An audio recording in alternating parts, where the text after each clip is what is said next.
This is Hannibal here from the Hannibal TV on YouTube with a daily combat sports news update for you. A lot of people have been wondering where Brit Baker is. She hasn't been used by AEW for a while. Apparently, according to Dave Meltzer, she has a lot of time left on her contract. The last time she was seen, it appeared they were going to set something up with her and Serena Deeb, but nothing came of it. Deeb has only been used one time in the last 4 months. There's a lot of people not being used by AEW right now who are still under contract. Even worse now since Rampage is done. Apparently, Tony Khan does not like cutting people. And for all of the top people that are still under contract that are not being used, that is because the perception is they are leaving the company. And when Tony Khan finds out that people are going to leave or not re-sign, he just doesn't use them. Not like WWE where they use Ricochet right up until the end, or TNA, for instance. Josh Alexander's contract just ran out. By the way, I did an interview with him recently. The link to that is in the description. I mean, they used him right up until the end. TNA or AEW would rather just pay them huge money, sit at home, not put anyone over, not have the added star power on their shows where there's an extreme lack of star power. Hence the dwindling arena gates lately.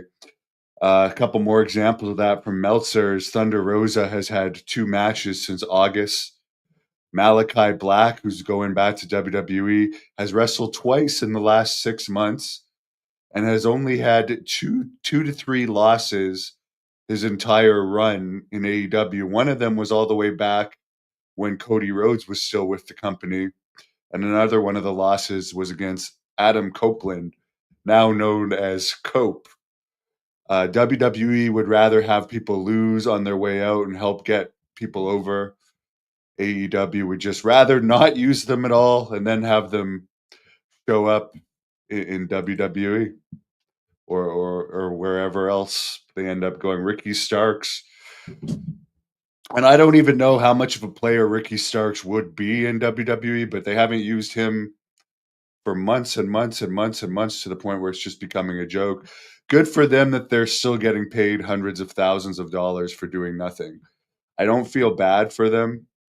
And for the people that say as bad as AEW is, at least wrestlers are making money. It is killing the indie. It has pretty much killed the indie scene on many levels. AEW has.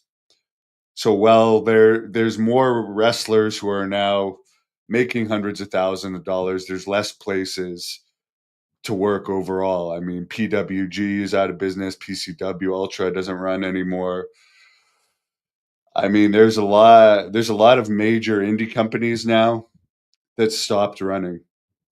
And part of it is because AEW puts so many people under contract and doesn't even use them and makes them all rich, so they don't even want to do indie shows, which is going to affect wrestling more and more as time goes on.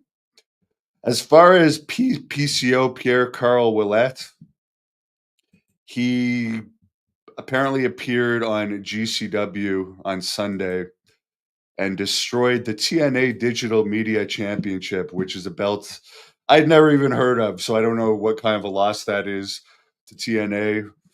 But according to Dave Meltzer, the story with him destroying that title is his contract was done at the end of December.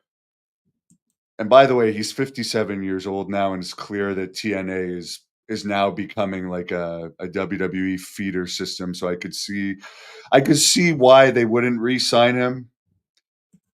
But apparently they offered him a lower contract at lower pay, and then they fully removed the contract offer. So that's why he's grumpy. They still wanted him to come back and lose the title on a one-off pay, apparently, according to Dave Meltzer. But why would he want to do that if they're not offering him a contract? I guess.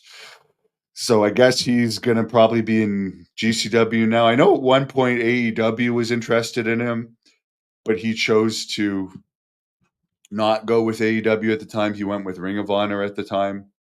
which was still not owned by AEW, and I think that was a big mistake. He would have made a lot more in AEW, and now I'm not sure if AEW would hire him because they have an overabundance of talent. The other thing with PCO and TNA is now they're working directly with NXT. They're probably getting a lot of these NXT wrestlers for free, I would imagine, with whatever deal they have. So to me, it'd be better to use free wrestlers and have to pay wrestlers.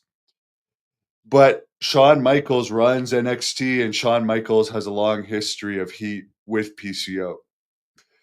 I mean, look up his shoot interviews with me to see that. And I like PCO. I've had some of my best matches with him. He's a great wrestler, one of the toughest people in wrestling. And I hope that something good comes out of this for him. Tessa Blanchard is the new TNA Women's Champion. They also made Joe Henry on this TNA, which by the way, I forgot to mention this. PCO did make a comment about his problems with TNA. He claimed it was better when Scott D'Amore was running it. It was horrible when Scott D'Amore was running it. From a fan standpoint, they just had 4,000 fans at their show last Sunday. When did Scott D'Amore ever get 4,000 fans? And Scott D'Amore made Tessa Blanchard the men's champion. And by the way, whatever happened to Scott D'Amore's Maple Leaf Wrestling, that ended up being a total flop. So D'Amore may have liked you, PCO, but he was an embarrassment to wrestling, some of the stuff that he did. Then not only did he make Tessa the men's champion, but he let her leave with the championship without losing it. So I'm not a fan of D'Amore's booking at all. And it's clear this is the first time TNA has had real momentum in a while with this new WWE deal. But apparently Matt Hardy and Jeff Hardy are the new TNA tag team champions.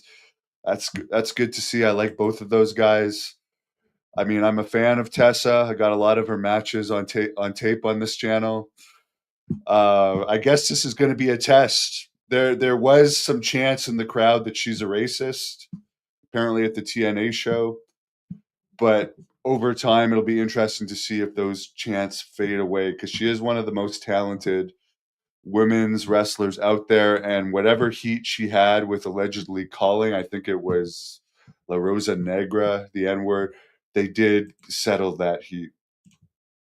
The doctor likes PCO. I like PCO too. By the way, I've been feeling a little bit under the weather, but I'm going to get back to work on that Lance Von Erich full interview today. And I got a lot of big interviews coming up. I'm going to be heading to Portland, Oregon next month for the first time to do a bunch of in-person interviews as well. So hope everyone has a great